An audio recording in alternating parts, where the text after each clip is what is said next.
খাৰুপেটীয়াত নিষিদ্ধ গোমাংসৰ বিৰুদ্ধে খাৰুপেটীয়া আৰক্ষীৰ অভিযান।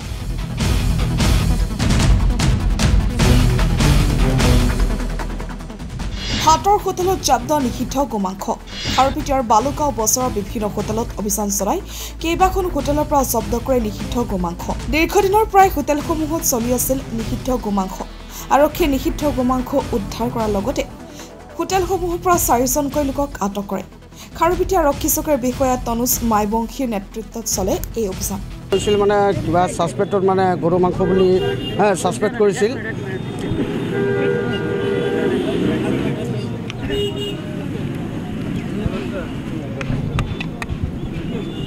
ইয়াত মানে গৰু মাংস বিক্ৰী কৰা বুলি সাসপেক্ট কৰিছিল। সাসপেক্ট কৰাৰ পিছত আমাৰ খাৰুপেটীয়া অফিচাৰ আহি কিনে এইবিলাক লৈ গ'ল। মানে সাসপেক্টৰ হিচাপত মানুহকেইটাও লৈ গৈছে আৰু মানে হেৰিও মাংসকেইটাও লৈ গৈছে। এইটো মানে সোধপোছৰ কাৰণে লৈ গৈছে। মানুহ 4জন লৈ গৈছে।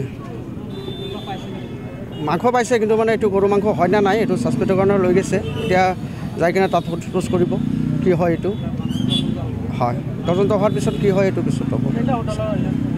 4টা হোটেল হয় হয় এইটো বালুগাঁও বজাৰৰ পৰা লৈ গৈছে।